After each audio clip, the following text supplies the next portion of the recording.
Ladies and gentlemen, welcome back to All Beer Inside. We have traveled back to Ontario, specifically my town of Carp, Ontario, and joining me is Joel of Rock Brewing Company. How you doing? Good, yourself? Not too bad. Good. Joel, thank you very much for hosting us today. I look forward to learning about the history of Rock, this building, and Carp, Ontario in general. First of all, Joel, what is your role with Rock Brewing Company? So I am the head brewer, and I do everything from grain to glass. So I'm the only one here, and I handle all of that kind of stuff. So all the brewing, all the cellar work, all the packaging, that all comes down to me. Awesome. Yeah. And so speaking of being the head brewer, you brought us out some of your delicious looking product to try. What are we starting with here? So we're going to start over on the multi-year end. So I've got 5 beers for you today. Some of them are seasonal, some of them are course. So the first one we have is our newest seasonal. It's an English style pub ale, so an English bitter, but kind of on the lighter end. So I kind of avoided the name for it. I kind of brewed it with a little bit less of that biscuity flavor, more to kind of appeal to the people here in Carp. But it still has a little bit of that kind of British flavor to it. And I pour it on nitro to kind of like mimic that British cask taste to it. Cool, as we do. Oh, sure. A toast. Yeah, it's a lot more, like you said, not as biscuity, not as caramelly. Yeah. Kind of like really just dancing on the palate nicely. Yeah. So, it's, I guess 4.55%. It's 4.1%. 4.1, yeah. So nice seasonal, crushable beer that you just have a few of and don't drink and drive, as we say. So have a designated driver and have a bunch of these and buy some cans. So from what I read online, it was 4 local people got together to create Rock Brewing. Why did that come about? So it originally came about with 2 of them. They were 2 best friends growing up, kind of thing. They lived together for a little bit and all of that. One of them's a hockey player, and he had kind of seen how a lot of hockey players were going into the brewing industry. So he's like, oh, that sounds really great. My town doesn't have anything, and like the town of Carp is really growing really quickly. So we decided to set up a brewery now so that when it all grows, we have an established place, an established restaurant. He can kind of like make his mark in his hometown. So he did that with his best friend, who is an electrician now, and they invented or got 2 other investors to come in as the 2 other owners, and then together, all 4 of them, they're all local guys, kind of created the idea. So little bits and pieces come from the different owners. There's a lot of opinions that they've all kind of had, but they all love beer and they love being here. So that's the important part, is the love of beer and the creation of it. So you weren't the original head brewer, you were an assistant brewer. Yes. So I actually came in the kitchen originally here. I kind of stumbled into this job because it's a funny story. My house was hit in that tornado that came through Dunrobin about 5 years ago. So I ended up coming to this new brewery that just opened up on their opening weekend because I was out of food and needed some hot meals. I mentioned that I had kitchen experience because I worked in restaurants for a long time. And the chef hired me on the spot. And I had been drinking that night, so I just agreed to it. And it turned into this whole thing where I worked in the kitchen for about a couple months to almost a year before the brewer needed an assistant. And I ended up taking on that job because, he really liked me. I was really passionate to learn about it, and I loved craft beer and trying it all. So I ended up kind of doing an apprenticeship with him for a long time. And then just recently he left, and then I took over everything. Okay. So you didn't go to Niagara School of Brewing or anything like that? No, I'm job trained for sure. Wow. Yeah. That's pretty impressive. And I mean, I've had your beers, so it was a while ago actually, the last time we were in Ontario, but yeah, your beers are on point, they're very consistent. So on the job training just to learn that is very, very impressive. You must have a very creative mind when it comes to this kind of stuff. Yeah, and I did a lot of studying on my own time. Like I've got all those resource books and everything. So I go home and I read, and I'm just like, I know way too much about yeast now from just reading my books. My girlfriend hates me for it as I'm just scrolling through my yeast books. But so there was a lot of job training and a lot of self-teaching. Very cool. Yeah, that's awesome. Now the history of this building, I mean, 1893, multiple roles. What's the history of where Rock is? So Rock is in one of the historic buildings in Carp. It's kind of famously, before Rock opened, known as the local eyesore. So it's been a lot of different buildings. It's been like a bus repair mechanic, a furniture store, a bank, and a gas station as well. And it's been kind of going through all of those different businesses. It was a bank for the longest time. There was actually historically a bank heist that happened here. Okay, let's hear about that. So we're actually sitting in what is known as the vault. So this was originally the bank vault where they kept all of the cash boxes. So at this wall behind us, behind that concrete is a tunnel that goes to the building across the street, where someone dug through the tunnel, broke into this room, and stole all the cash boxes out and hightailed it. There's no one, we don't know who did it, but we do have kind of things that suggest who might have come into a lot of money around that time, but nothing concrete. It's like a D.B. Cooper legend where it's like, oh, he just jumped out of the plane and disappeared with all the money. So. Yeah, they just tunneled across the street, grabbed all the cash boxes when no one was looking. Is it the music building across the street, or is it one of the other? It's the historic memorial hall, okay. Across from the Confusion Corner that we have there. Yeah, that's cool. Yeah, it's crazy to hear that, and nobody knows this on the show, but I actually had an uncle who robbed banks in Vancouver when he was younger too. So it's pretty crazy to hear that just do underneath. Oh, hey, how's Billy rich all of a sudden? It's so wild. And then why convert the vault into this space? I mean, clearly it's people are going to be drawn to it, but why no, we need this vault and it's going to be kind of your corporate event space. So the owners, when they were building the building, they really loved the idea of Carp having this kind of historic, because it is a very old town and it's a very old building. So they wanted to keep some of that history in the building. So we have a lot of stuff from the original town of Carp that they wanted to preserve. So our bar rail is like a old original railway that was the Carp railway that went right through the town. And we have a clock that also uses some of the pieces from all those old historic stuff. So we have all of those things, and then this vault to kind of memorialize the history of Carp. And a lot of what we're trying to do here at Red Rock is kind of capture that history. Yeah. No, it's clearly definitely a draw for the eye. I don't understand how, I mean, at least the way I see it now, the building outside is beautiful. It has a beautiful presentation. Parking across the street's super convenient as well, thankfully, but it just draws people's eyes, this building. I can't believe it was an eyesore, and people were like, oh, we gotta do something with this. So. Yeah, when they opened up the brewery, there was a lot of work that had to be done. There was a whole other floor that they took out and all this stuff. They really, really cleared it out to make it workable for brewery space. Let's get to another beer here. Yeah, for sure. So the next one we have on our list is our Amber Ale. Okay. So it's just a nice American amber, a little bit more on the hoppy side than a lot of the other ambers you'll try. Other than that, this is our most popular beer and the one you can find in the LCBOs. Awesome. A toast. Ooh, that's delightful. It's not. I find a lot of ambers are cloying sometimes. This is fantastic. I find amber is one of those styles I tend to not enjoy as much. A lot of people overuse their roasted malts on them, and you get that big kind of burnt taste to them. Yeah. And I find I don't like that as much, so I tried to dial that back a bit. No, that's fantastic. I guess ambers for me are either hit or miss, and this is very much a hit, so it's very tasty. You guys have a Founders Club, which includes corporate sponsors and basically, Bob, Joe, and Dick, regular sponsors. The locals, what made you guys as Ridge Rock decide to have both types of corporate Founders Club sponsors? So the main reason was because we wanted to support local, and Carp has a lot of industry in it. If you go down the Carp Strip down towards Stittsville area, there's a huge amount of businesses there. It's one of the most business condensed streets in Ottawa. So the guys really wanted to kind of memorialize that and keep those guys in. And a lot of those guys, obviously they're all trades guys, so they'd kind of work together, they're all friends. So the corporate sponsors did the big support for us, and a lot of those guys did a lot of the work for the building too. So we wanted to kind of get them in and get the corporate sponsors in, because they have been such a huge help for us and support for us. We do lots of corporate parties for those guys. So we did that Corporate Founders Club to kind of give them something beneficial. We also kept the kind of local, Bob and Joe Founders Club, because it's fun to kind of support local. And when you ask people to support local, you have to kind of give back to that. Yeah. You can't ask them to support you and not do anything for them.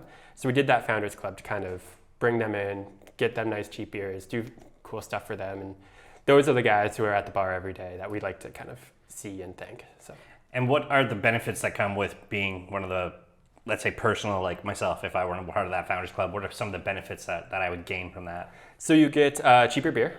You get dollars off of, and larger pints. So you get cheap beer, larger pints. That's the main kind of draw for a lot of people. We also do a couple days a week, so Sunday and Monday. We do founders just get a discount for their entire table. So it's a 15% discount. You bring your friends in. They don't have to be founders. The discount applies to them as long as you're bringing them in, if you show your card. We do catered founders dinners about twice a year, where we bring all the founders in, close the bar down to anyone else, and just do fancy food, new releases for beer, a big thank you, a big party for them, that kind of stuff. Have live music, have like awards, things like that.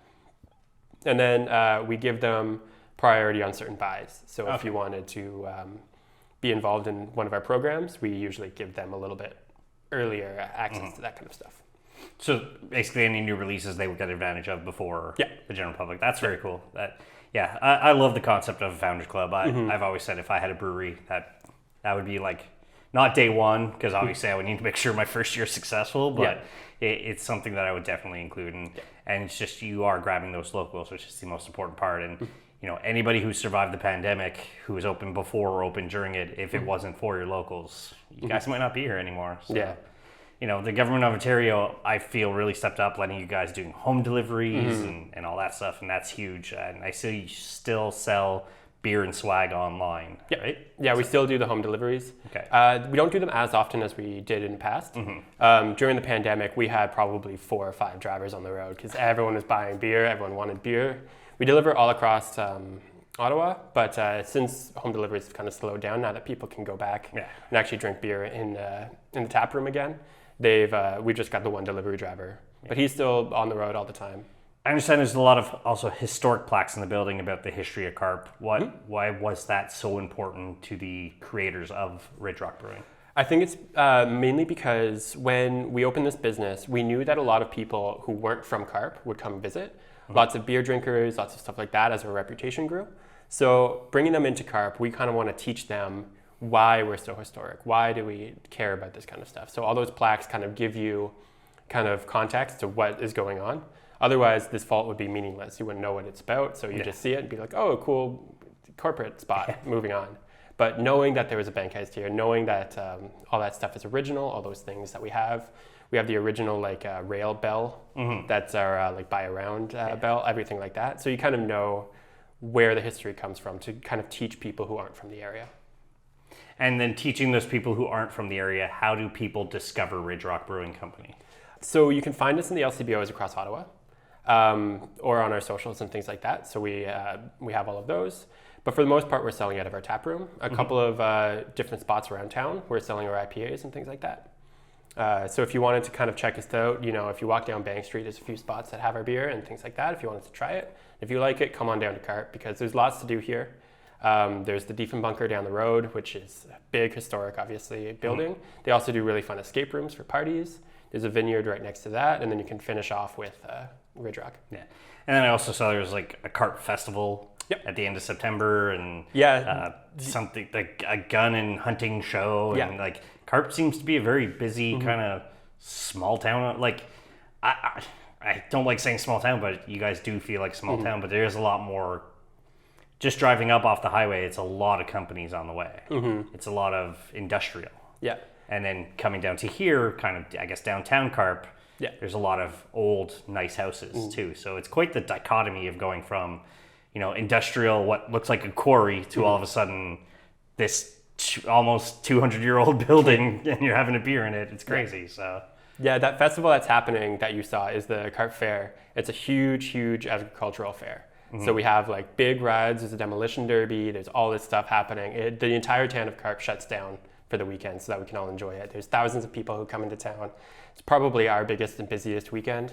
Definitely worth checking out because it's just an absolute great time. That's great. It's great to hear towns like this. And I saw Cheshire Cat Pub on the way too. Do those guys have your beers on tap? Yep, they do. They do a lot of rotating beers. Okay. But they have really, really nice stuff. So we give them a bunch of our beers all the time. I'm really good friends with those guys. I love to drink there. That's my personal watering hole when I don't want to drink at my own spot.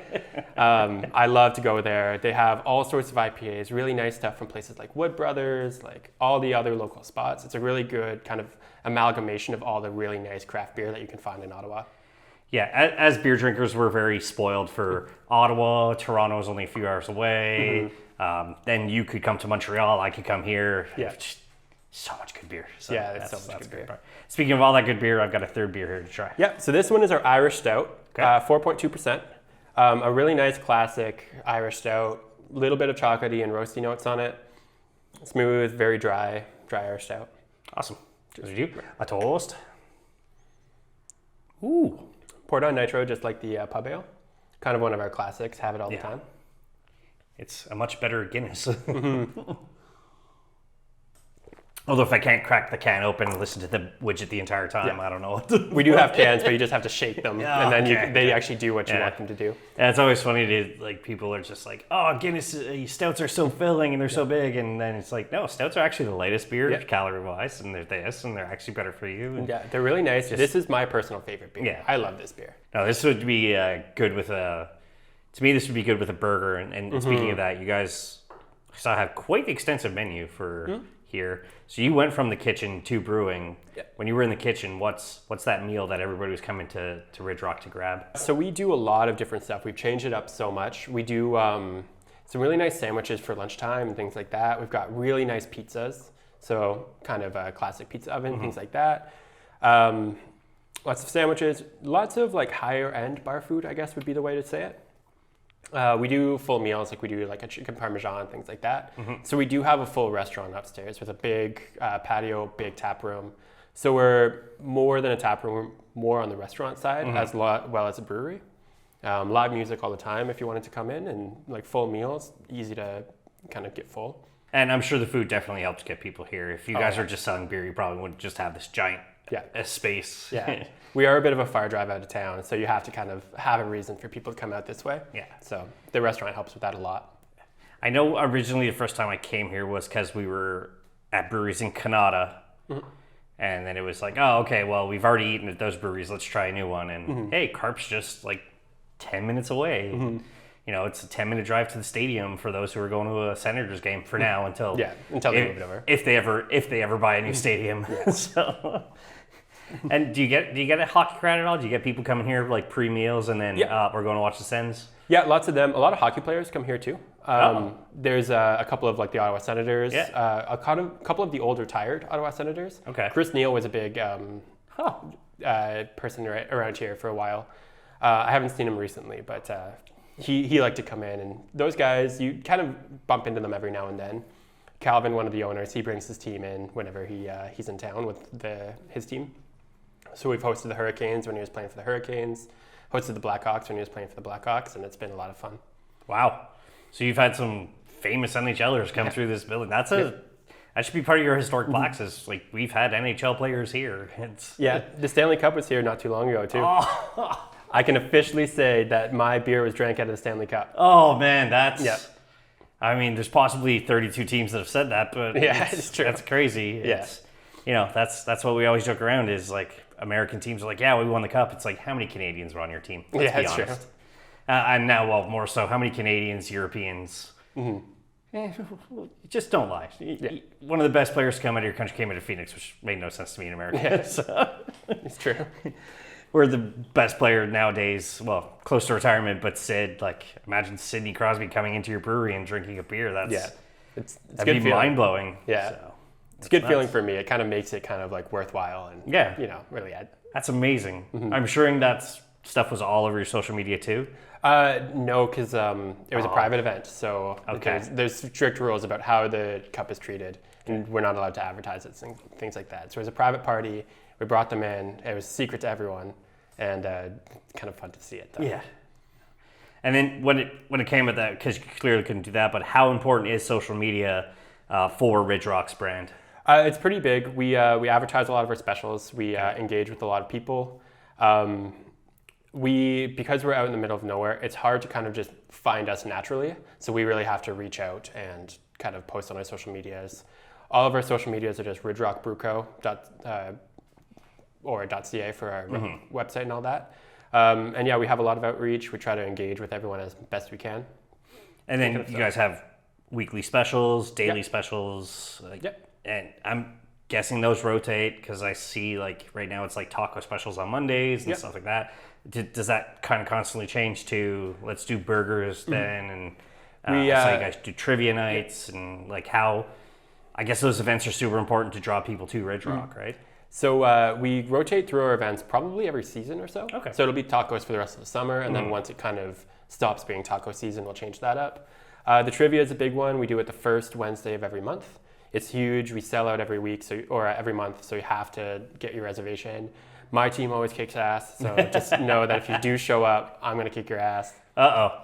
Might have to bring out some of my really intelligent friends and then me who has useless knowledge. Yeah. And we're going to have to come in and dominate you. But it's a lot of fun. We do stuff like that. We do an open mic kind of near the end of the month. Usually on all our socials, if you check us out, we do a big blast of what we're doing for that month. So this month is our Oktoberfest party. We're doing Carp Fair is always huge for us. This September 20th is our 5-year anniversary. So we're going to be celebrating that as well. I don't have a lot of details to share with you right now, but if you check out our socials, we'll have it. 5 years is a big number. Yeah. I mean, I just personally hit 5 years at the company I work for, and it's like, where did it go? Because we're literally been locked down for the last 2.5 years in Canada. And all of a sudden we get to do stuff again. Yay. And, oh no, my bank account's small again. So it's getting to do events again. And I'm sure there's locals who are, once lockdowns petered out, locals who weren't coming because, don't want to mess around with COVID, right? Yeah. But locals who weren't coming, like getting to see those faces again, that must have been huge for your team here. Yeah, it's been great. That's awesome. Let's get to one more beer here. Yeah, for sure. The next one is our flagship IPA. So it's a Simcoe IPA made exclusively with Simcoe hops, and it's a classic Northeast style Vermont IPA. Awesome. I forget every single time. Yeah. Light, crushable. 5.4%? 6%. 6%. Doesn't taste like it. I do see you guys do corporate sponsorships of events as well. Something I saw, you guys sponsored a golf hole at a golfing event. How important is that to Ridge Rock as a brand, is to support those type of events? We really love like doing those golf tournaments and stuff like that. For us, like supporting local is huge. We always sponsor, like the Carp Fair is such a big event in Carp, like we're always there. And it's a good way for us to kind of give back again. We like to participate in those. So we like to do those events, but we also like to kind of like celebrate, because a lot of our people around here are big golfers. So showing up, being there, giving them some beer, it's a nice way to kind of say thanks for supporting us, those kind of things. So we get our name out there and kind of give thanks to all those people. So it's pretty important, yeah. Do you guys also do like charity events and stuff in the brewery? Like if one of your personal founders was like, oh, I'm working with the local children's hospital, can I do something here? Like, would that be an almost immediate yes by the team? Yeah, so we've done it in the past. We've done a couple of like raising money for people who have lost their homes in fires and things like that. And we do usually a yearly drive for the food bank in Carp and those kind of things. So if you come in, there's something probably going on. We've done breast cancer research. We've donated to that as well. So depending on who's in charge at the time, we've done different charities. So just check out the social media and see what events coming up. Yeah, exactly. Be a good human being and come support by drinking beer. I have to drink beer to support twist my arm. That sucks. My life's terrible. Oh, the car's already started. I'm already there. Yeah. Your flights, these are pretty unique. Who came up with this? And so this was originally, I believe, the original brewer's idea. So he got a bunch of those barrel cuts from one of his buddies over at County Cooperage, I believe, which used to be here in Carp, but now has moved to Prince Edward County. And he donated a bunch of barrel and different stuff, and then we worked the wood and then made these really cool flights. Where does the name Ridge Rock come from? So it originally comes from, it was the Rock Road, which went right across the Carp Ridge. So this area was the Carp Ridge, and Rock Road would go right through it. So Ridge Rock is kind of an amalgamation of those two concepts, and it's just the road and the ridge. Pretty simple. Yep. Easy to say. Yeah, easy to say. And that design too, it looks almost like the front of a train. So that was kind of the thing too, like having the railroad upstairs. That's the important part is having that history of the railway near you guys, right? So. Yeah, the town definitely came about because we had the old railway station here, and then people kind of flocked around it. And then since then, Carp's only been growing. It's still growing. There's houses going up every day. Now, by growing, do you mean gentrification or just growing, just general? Because people who are living in Ottawa are like, it's too damn expensive. I'm just going to move to Carp, which is only like 15 minutes away or so. Yeah.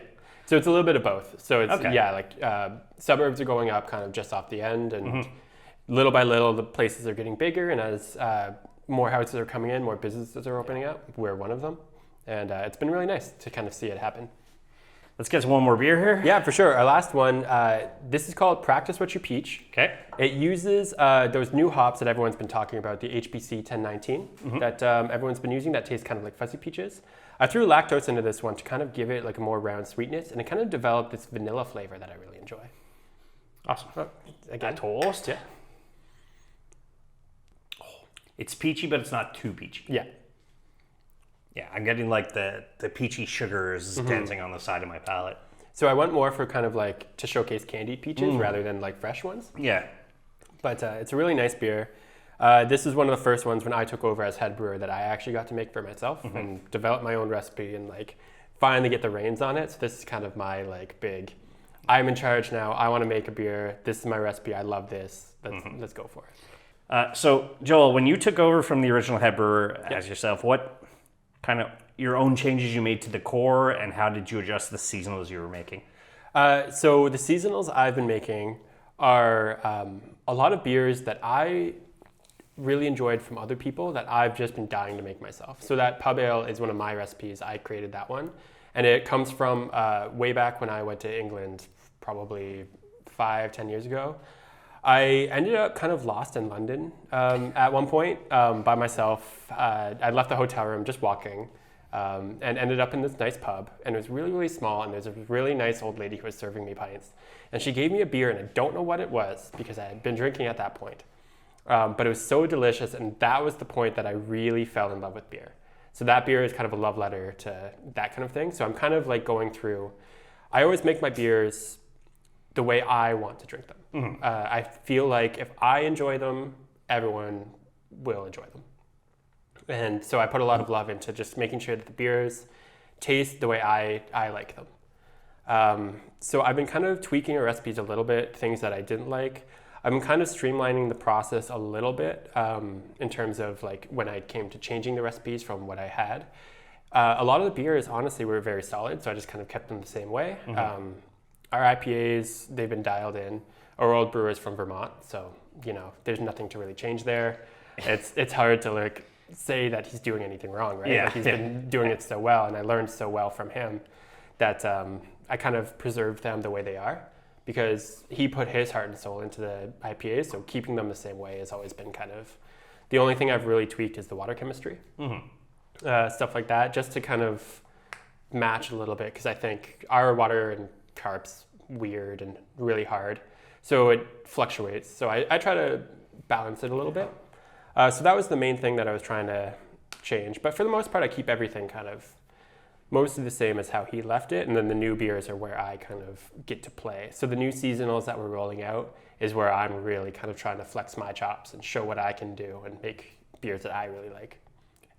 I'm starting to see pumpkins a lot earlier in the season. Yeah. When's the earliest a pumpkin beer should come out? In your opinion? Here? Never. Okay. Okay. I'll be honest with you. I hate the pumpkin beer. Oh. If I was going to make a pumpkin beer, I think it needs to be released Thanksgiving or later. Okay. So if you're Canadian Thanksgiving. So that's October. Second weekend of October. Yeah. That would be when I truly think a pumpkin beer should start to kind of show its face. But personally, never. Starting to see them in like August now. I'm like, although we did, I don't know about Ottawa and Carp, but in Montreal we had a crappy summer. We only had like 40 nice days or something. Yeah, we had kind of hit or miss, like a lot of really, really hot days and a lot of storm days. I mean, there was tornadoes in like the Ottawa Valley this summer. It's every single Thursday for basically the entire summer, there was some sort of major storm. And I was kind of looking at the weather, and apparently this Thursday, major storm. Yep. Yeah. No, we're supposed to get a big storm. Yeah. It's terrible. Unfortunately, that's part of it. Have you noticed too, like with the climate change, I'm assuming, and especially supply chain still exists, ingredients are getting a little more expensive here and there?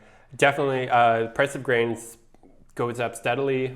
Nothing too crazy, nothing too like ridiculous. But it does go up slightly. I find our hops some of the hops that come from kind of those really far out places like Australia, New Zealand, those kind of places. It's harder to get them sometimes with everything that's going on. Like say the wildfires, there's a little bit of delays.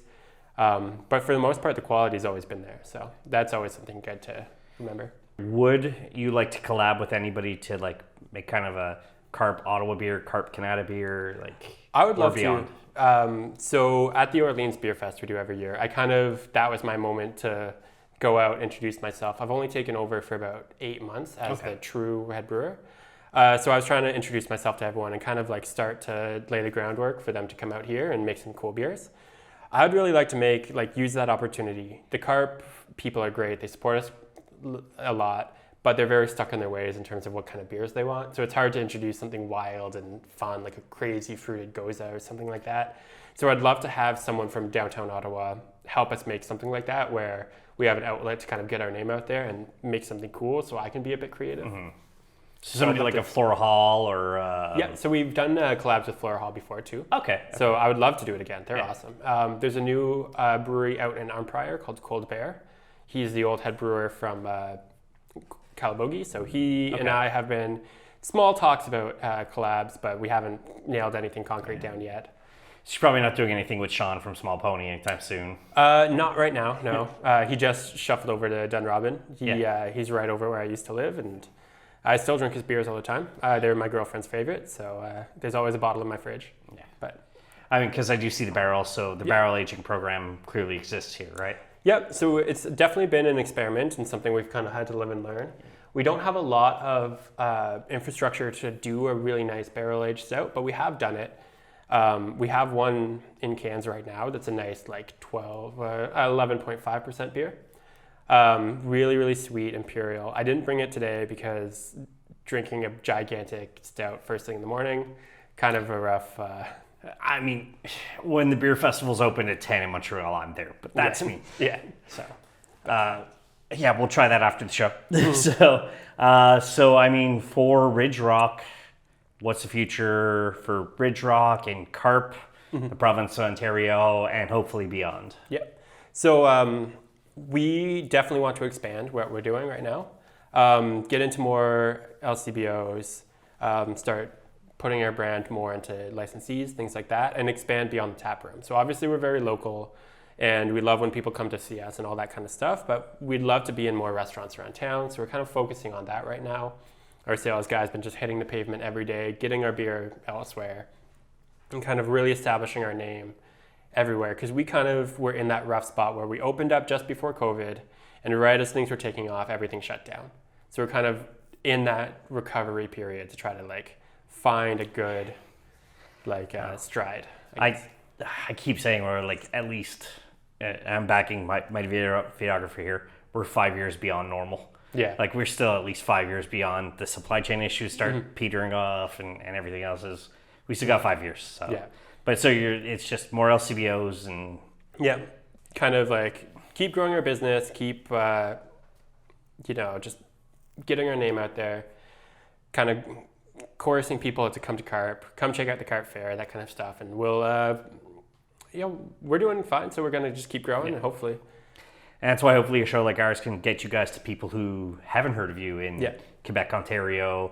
We've just got New York State just below, 2 hours below us, but still, it's craft beer. I find craft beer drinkers are like sports fans. We are willing to travel for good beer. Yeah.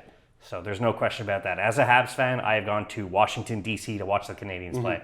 I'm sure, are you a Senators fan or whatever hockey fan you I'm actually more of a Habs fan, believe me. Okay, so I'm sure you've been to Montreal, even though our tickets are super expensive. Yeah. Or when they play here in Ottawa, ticket values are triple the price. So it's been great. But good craft beer brings people in. So it's always been nice. As long as I'm making a good product, people will come. And I have to the community is great. I really love the craft beer community. They've been fantastic in supporting us. I'd like to support them, make fun beers for them, and kind of make friends along the way, basically, because we have this mutual interest that we just love sitting at the bar and trying all this cool stuff and talking about it. Yeah. So I've noticed a couple of times during our interview, the lights have flickered on and off. Is the building haunted? Yes. Okay. Yes, it is. There's a lot of ghost stories. Okay. In the brewery, in the kitchen, all of it. I have camera footage of a glass flying off the shelf onto the bar and smashing that no one had any business touching. All the time things, yeah. I gotta go. We're done here. Yeah. The ghost will see you out. 200-year-old building. I'm sure somebody died here. Yeah, There's no I question think about there's two. it. There's two ghosts. Okay. One is a woman, one is a man. Those two right there? Yes. Yep, Okay. that's them. They're pretty cool. If you talk to them, they'll listen. Awesome. I was making fun of them one time, and all the lights turned off and the power cut. It was really scary. Yeah. I mean, as long as they're good Canadian ghosts, we Yeah. apologize. We say the word a lot, so. Funny enough, when I apologized to them, the lights came back on. So There you go. if you ever need to prove ghosts are real, that might be one of them. Yeah, don't mess with supernatural. Yeah. So we'll have to do that in editing. Is that a ghost behind us the entire time? Yeah. So.